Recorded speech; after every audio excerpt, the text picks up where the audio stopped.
네, 안녕하세요. 이호 교수입니다. 네, 이번 시간에는 그 군집 분석에 대해 알아보도록 하겠습니다. 이 군집 분석은 또 다른 이름으로는 직군 분석 이렇게 우리가 이제 표기도 합니다.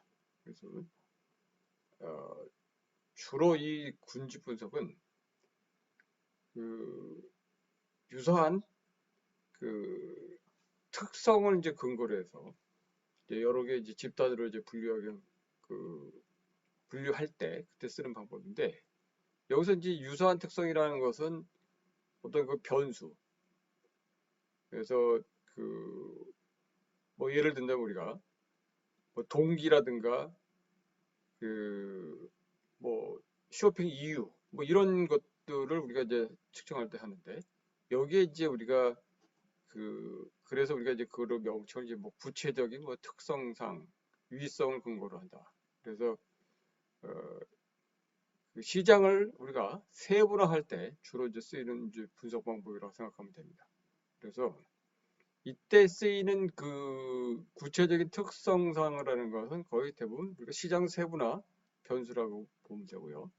이 시장 세분화 변수 중에서 그러면 우리가 어떤 변수를 주로 우리가 중요하다고 얘기를 해야 되냐 하는 것에 대해서 우리가 여기서 이제 제일 키포인트로 삼아야 될 그런 내용입니다. 그래서 하나가 될 수도 있고 뭐 여러 개가 될 수도 있습니다. 그래서 그런 내용들을 이제 살펴보도록 하겠습니다. 그래서 또 중요한 거는 이 시장 세분화를 위한 이제 중요한 변수들을 이제 근거를 하는데, 사실 우리가 시장 세분화를 나눌 때에 이미 집단이 뭐 사전에 나눠진 게 아니고 그 특성들을 근거로 해서 시장을 세분화한다는 점에서 어떻게 보면 이제 집단의 그 구분은 사후에 우리가 확인하는 이런 절차가 되겠습니다. 그래서 뭐 간단히 얘기를 해서 우리가 얘기를 한다면, 여기 이게 지금 시장이라면, 전체 시장이라면 시장을 이제 이런 식으로 우리가 나누는 거죠. 그래서 이거 이제 제가 한지 마스크의 그 시장을 이제 나눈 겁니다. 예. 그래서 뭐 성인여, 뭐 성인남, 뭐 산업용이 있고 유아용이 있고 유통 소매 업소용이 있고, 이렇게 해서 보면 각각의 시장별로의 그 특성이 조금씩 이제 다릅니다. 초기에 그 마스크에 대해서 우리가 코로나가 터지기 전에는 뭐 별로 이렇게 신경을 쓰지 않았다가 코로나 터지면서 처음에 건강용으로 이제 코로나를 막기 위한 그런 방편으로 해서 썼는데, 나중에 요즘 같은 경우 보니까 뭐 이제 패션용도 나타나고 그래서 또 유아용도 이제 별도로 구분이 되고, 유아용도 또 패션용이 있고요. 산업용이야 뭐 이제 그대로 산업용을 쓰겠지만, 그런 점에서 본다 그러면 이제 시장별로 약간 특성이 다릅니다. 그래서 최근에 이제 그 마스크 시장에 대해서 나타난 상황들이 보면 남성이고 여성간의 패션을 중시하는 이런 시장들이 이제 많이 나타나고 있어서 패션형 마스크가 있고요. 뭐 값이 엄청 비쌉니다. 그럼에도 불구하고 그 마스크를 이제 패션형 마스크를 사용하고 있어요. 그래서 우리가 시장의 특성들을 우리가 이 시장 세분화 변수를 근거로 해서 찾아 이제 볼 수가 있죠. 그래서 그런데 이제 우리가 시장을 보면 시장의 선호 패턴이 이렇게 하나의 시장으로 이렇게 모여져 있는 이런 뭐 시장도 있을 수 있을 것이고요. 또 경우에 따라서는 이제 뭐 예를 들어서 여기서 이제 이렇게 시장이 여러 개의 군집화돼 가지고 나타나는 시장이 있을 수 있습니다. 그리고 이제 이건 완전히 뭐 분산돼 있죠. 여기도 있고 저기도 있고 막 뭐 심지어 뭐 여기도 있을 수도 있고 여기도 있을 수도 있고 이 각각의 그런 욕구에 따라서 확실히 그 시장에 그 선호 패턴이 분산되어 있는 경우, 그러니까 이게 점점점점 뭐 이렇게 전체적으로 나타나 있는 경우가 이제 이런 형태가 되겠습니다. 자, 그런데 이제 우리가 배우려고 하는 주로 내용들은 이 부분이 되겠습니다. 그래서 그 시장에 있어서 그 선호 패턴들이 이게 좀 약간 유사한 특성을 근거로 해가지고 좀 이렇게 집단이 한 몇 개로 나누어지는 이런 그 방법에 대해서 나눠질 수 있도록 하는 그런 그 분석 방법에 대해서 우리가 살펴보는 이런 시간이 되겠습니다. 그래서 이걸 우리 이제 클러스터 어널리시스라고 합니다. 자, 알다시피 이렇게 이제 군집분석을 알면 시장 세분화가 어떻게 이루어지는지에 대해서 한번 이렇게 보는 게 좋은데, 시장 세분화는 이제 첫 번째 시장 세분화 목표, 조사의 목적을 이제 명확하게 설정을 하고요. 그리고 이제 시장의 구성원들의 특성을 반영해 줄 수 있는 변수들을 선정하는 절차가 있고, 그걸 이제 결정을 하고 전체 시장을 이제 세분화하는 작업을 합니다. 각 세분 시장들을 묘사하여 세분 시장 프로파일을 만드는 그런 이제 작업을 이제 실시하게 됩니다. 이런 절차에 의해서 시장 세분화가 이루어져요. 우리가 이제 시장 세분화를 하기 위해서 시장 세분화 변수를 우리가 사용한다고 그랬는데, 그 시장 세분화 변수들은 여기에 보이는 것처럼 인구 통계적인 특성, 지리적인 특성, 심리적인 특성, 행위적인 특성으로 크게 이제 네 가지로 구분이 되고요. 이제 인구 통계적 특성은 여기 있는 것처럼 일반적으로 연령, 성별, 가족 규모, 소득, 직업, 교육, 가정생활 주기, 종교, 인종, 국적, 사회계층 그래서 구분이 되고, 또 연령은 이제 뭐 6세 미만이 될 수 있고, 이건 뭐 연령은 이제 구분하기 따르는 거죠. 그래서 이런 식으로 구분이 되고, 우리가 연령에 관련돼서 얘기를 하게 되면 요게 요 연령층들이 최근에 굉장히 급감을 하고 있습니다. 그래서 감소를 하고 있고, 여기 50세 이상 이제 60세 이상이죠. 60세 이상, 그다음 65세 이상의 인구는 늘어나고 있습니다. 초기에도 얘기했지만 우리나라 인구가 2024년을 근거로 해서 이렇게 올라가다가 이제 이렇게 내려가는 겁니다. 그래서 2100년이 가면 현재 인구의 한 반 정도가 된다고 그렇게 예측을 하고 있습니다. 우리가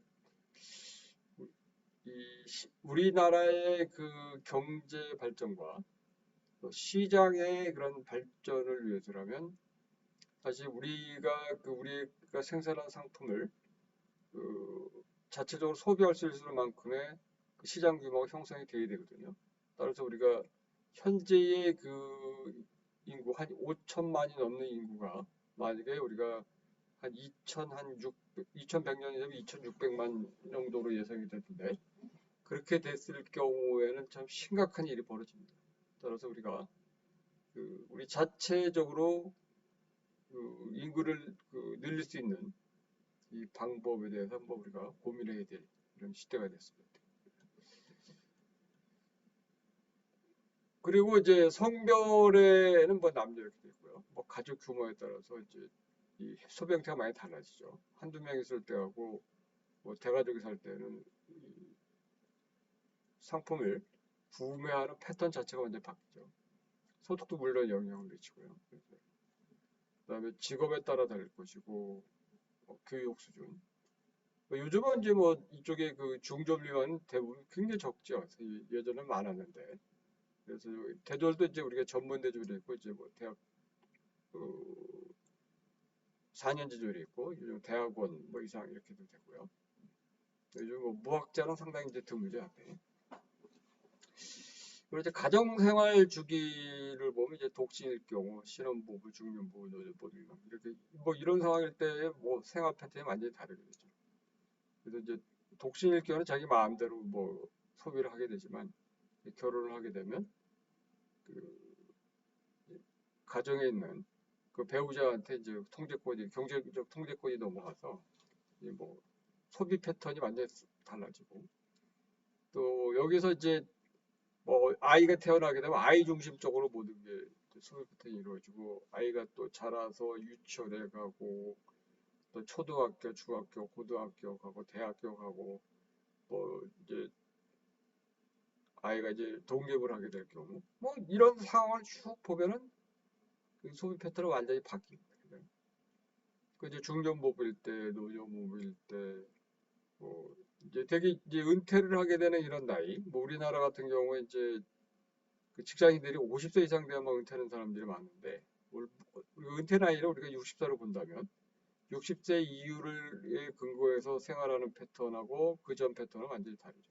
그래서 60세 이전에서의 그 소득 수준과 60세 이후의 소득 수준이 매우 다르기 때문에 이런 그 60세를 근거로 그 은퇴 전과 은퇴 후의 그 소비 패턴, 행동에 따른 그 시장 세분화도 굉장히 또 중요한 변수가 되고 있고, 아까 얘기한 대로 60세 이상의 인구가 굉장히 많이 늘어나고 있고, 실제의 그 현재 상황으로 보면 오히려 지금 60세 이상에 있는 그 분들의 그 소득 수준이 이 젊은 층보다 훨씬 높기 때문에 이 60세 이상을 대상으로 한 그 노인 시장의 그런 그 마케팅 전략이 또 상품이 그게 필요하지 않나 이렇게 생각이 듭니다. 필요하죠. 전체적으로. 그래서 이제 요즘에 이제 제가 이제 만드는 과가 그 시니어 산업 공공정책대학원을 시니어 산업학과라고 이제 만들었는데, 원래는 이제 이 과가 경영학과에서 했었어야 되는데 경영학과가 이제 CSB 인증 때문에 이 과를 못 만들었습니다. 그래서 좀 조금 아쉽습니다, 상당히. 이 시니어들의 그런 그것도 보면 시니어도 이제 우리가 일반적으로 그 50세 이상, 그러니까 원래 우리가 실버라는 용어가 있었는데 실버라는 용어는 원래 50세 이상입니다. 50세 이상이었는데 요즘에 액티브 시니어라고 그래갖고 40세 이상. 그러니까 어떻게 보면 우리가 회사를 이제 그만두는 이제 연령의 나이대들이 뭐 40세부터 시작되는 경우가 많거든요. 41세부터 시작해가지고 이 소비자들의 그런 이후에 40대 이후에 여러 가지 그 소비 생활 패턴은 매우 다르기 때문에 이 액티브 시니어들에 대한 연구들이 끊임없이 이루어지고 이제 앞으로도 더 이제 우리가 그 마케팅 관점에서 더 연구를 많이 해야 될 이런 그 영역이 되겠습니다. 자, 종교도 우리가 물론 영향을 많이 주죠. 그래서 릴리저널스라 갖고 이제 종교 쪽에서 굉장히 또 연구를 많이 하는 경우가 있습니다. 그래서 뭐 처치 마케팅도 있고 종교 마케팅도 있어요. 이 부분에 대해서 여러분들이 한번 고민을 해봐야 되고, 왜 그러냐 하게 되면 그 전 세계 시장 전 세계를 갖다가 이 종교로 우리가 나눌 수가 있거든요. 그래서 그런 점에서 본다 그러면 제가 이 종교에 관련된 연구하는 것도 굉장히 필요합니다. 그래서 뭐 예를 들면 우리가 할랄 같은 경우 이제 이슬람을 이렇게 중심으로 한 시장이지 않습니까? 그 할랄 시장이 전 세계 3분의 1이거든요.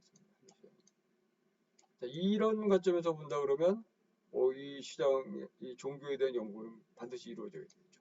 그래서 저는 이제 특히 젊은 학생들의 경우에 그 일반적인 그런 그 공부를 하는 것보다도 오히려 할랄에 대한 연구를 해보는 게 어떠냐 하는 걸 추천하고 싶어요. 왜 전 세계 시장의 3분의 1이에요. 그렇다고 여기서 우리가 뭐 이슬람 교도가 되려는 소리는 아닙니다. 그래서 어떤 학생들은 오히려 미국으로 유학을 안 가고 뭐 싱가포르라든가 말레이시아 뭐 이런 나라로 가서 뭐 인도나 인도네시아 이런 쪽으로 유학을 가서 공부하는 경우들이 있습니다. 그래서 그 분야 그쪽에 전문가가 돼서 뭐 아까 얘기한 대로 좀 할랄 전문가가 된다고 그러면 그것도 제가 볼 때는 나쁘지 않은 것 같습니다. 그래서 이런 분야에 그 연구하는 거를 좀 권장하고 싶습니다. 이제 뭐 인종에 따라 다를 것이고요. 뭐 국적에 따라 당연히 다르죠. 그래서 이제 이 국적은 뭘로 많이 하냐면 이제 그 비교 문화 연구라 해서 컴퍼레이티브 이제 컬처. 그래서 이제 그래서 컬처 쪽에서 연구를 많이 합니다. 그래서 동양과 서양의 문화. 그 동양은 이제 뭐 정의에 의한 문화라고요. 서양은 이제 그 개인주의적인 문화. 뭐 이런 쪽에서 우리가 이제 구분을 하게 되죠. 그래서 이제 비교 문화 관점에서 연구를 하는데 요즘에 이제 이런 얘기들이 나옵니다. 비교 문화 관점에서 연구를 했는데 차이가 없더라. 저도 사실 이제 그런 거를 이제 최근에 와서 이제 비교 문화 연구를 하면서 좀 발견을 했는데 그 왜 그럴까에 대한 우리 한번 고민을 해봐야 돼요. 그러니까 마케팅을 하는 사람 입장에서 본다면 특히 이제 국제 마케팅을 하는 그 사람들 입장에서 본다 그러면 이 이유가 뭘까? 그러니까 원래 우리가 문화에 따라서 소비자들 행동 패턴이 달라진다고 얘기를 하는데 그렇지 않더라 이거요. 왜 그런가? 그래서 이제 연구를 한 거를 쭉 이제 저희 이제 고민을 해봤는데, 이게 인터넷의 발달, SNS의 발달. 그러니까 과거와 달리 이 정보 교류가 워낙 빠른 거예요, 이제. 뭐 인터넷 통해서 뭐 보면 뭐 금방 전 세계적으로 전파가 되고 있죠. 뭐 간단히 예를 들면 우리가 BTS가 전 세계적으로 이렇게 인기를 끌 줄이야 누가 알았겠습니까? 저도 이제 BTS 연구를 했지만 그 당시 때에 그 초기에 우리가 그 우리나라의 연예인들이 그 저기 뭐야 전 세계에서 이렇게 빛을 발할 줄에 누가 알았겠냐고요. 우리 이게 한국이라는 나라의 문화를 쫓아갈 줄이야. K-팝, K-컬처라고 하지 않습니까? 이게 완전히 다르단 말이죠. 그래서 이제 그다음에 이제 뭐 또 사회 계층에 따라 이게 달라지죠. 이제 지역에 따라 다르죠. 하여튼 지역색이라는 말이 나올 정도로 심각하고 뭐 이건 이제 우리가 뭐 국내에서만 이러지만 이제 사실은 이제 나라 볼로 본다면 또 이제 국적으로도 볼 수 있고 또 컬처로 갈도 되면서요. 그래서 이제 또 지역별로의 그것도 문화가 다르다.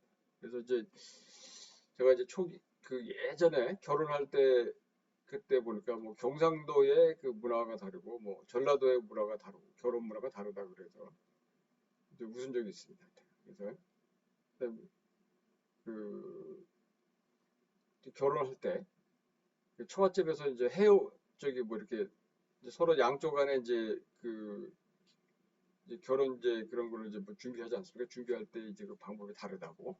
그래서 이제 막 비교하면서 또 웃은 적이 있습니다.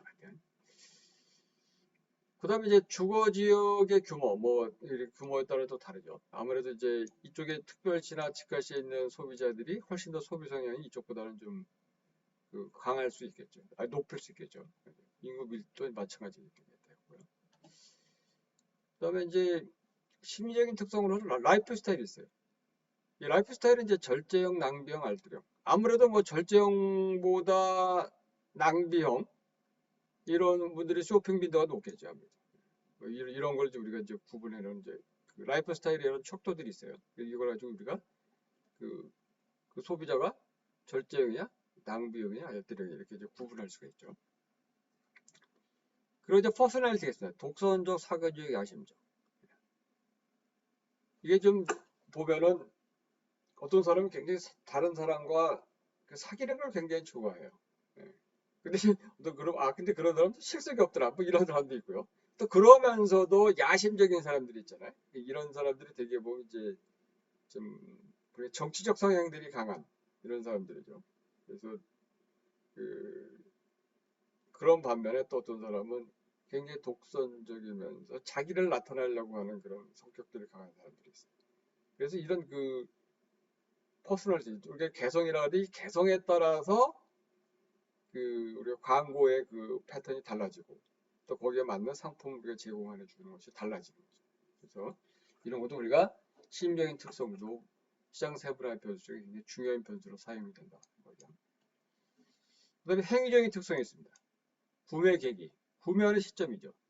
평소에 구매하는 사람이 있고 특별 행사 시에 구매하는 사람이 있습니다. 뭐 예를 들면 우리가 평소에 우리가 만약에 술을 마신다 그러면 이제 뭐 소주나 맥주를 이렇게 마실 수가 있고 막걸리 마실 수 있는데 특별 행사 시에 내가 누구한테 선물을 해야겠다 그러면 뭐 소주나 맥주나 뭐 막걸리 선물할 수는 없잖아요. 그러면 이제 뭐 와인을 선물한다든가 아니면 뭐 위스키를 선물하다든가 뭐 이런 형태로서 우리가 구매하는 패턴이 달라진다.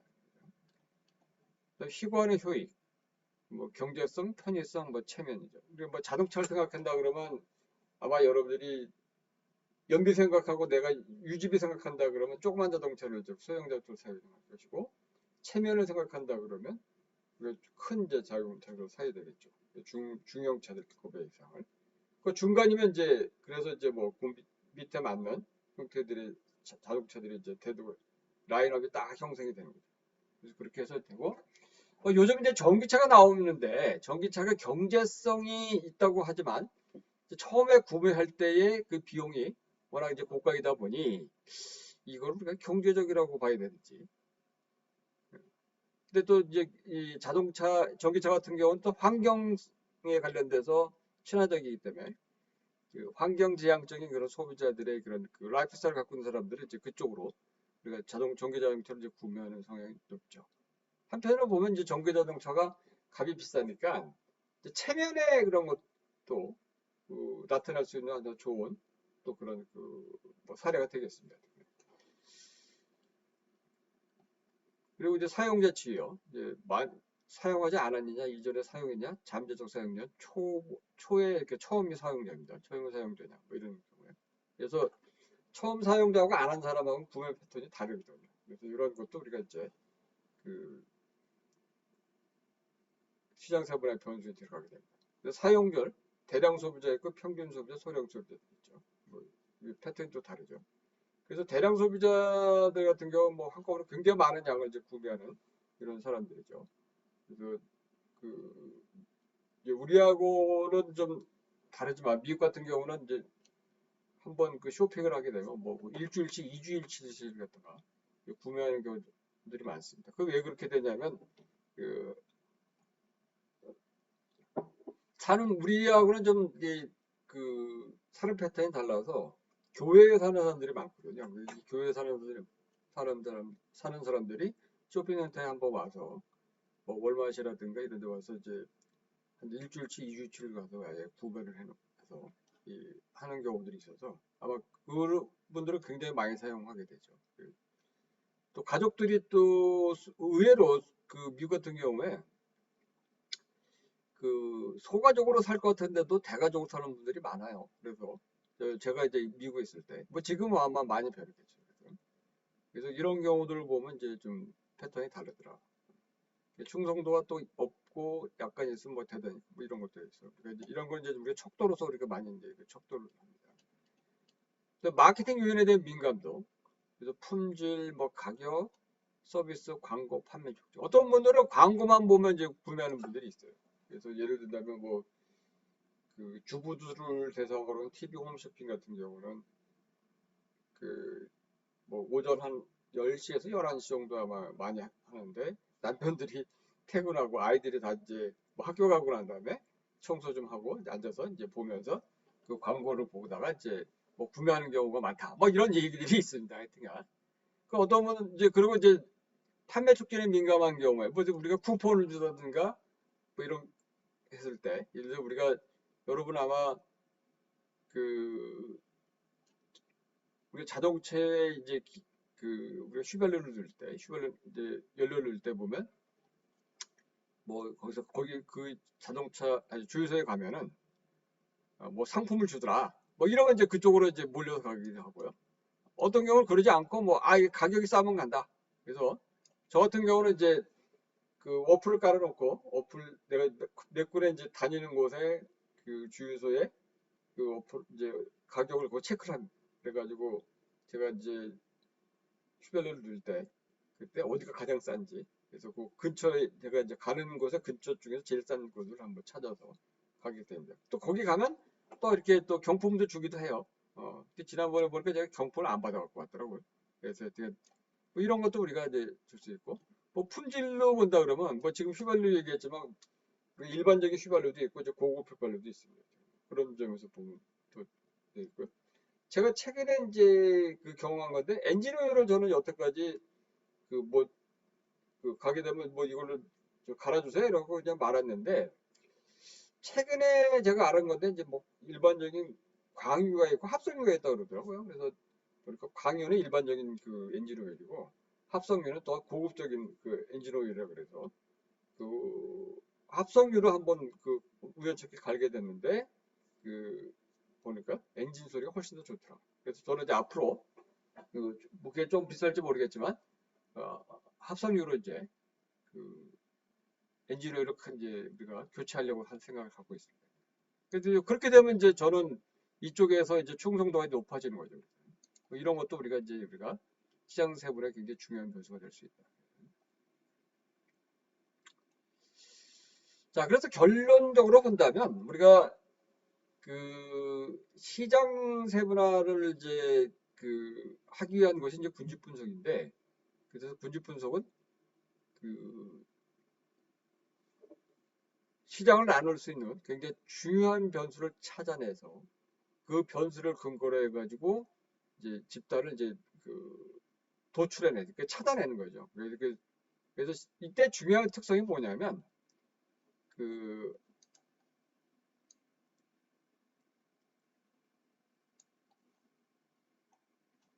여기서 이제 우리가 시장 세분화의 가장 중요한 것 중에 하나가 뭐냐면요.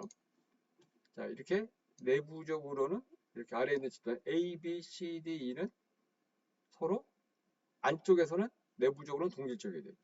내부적으로.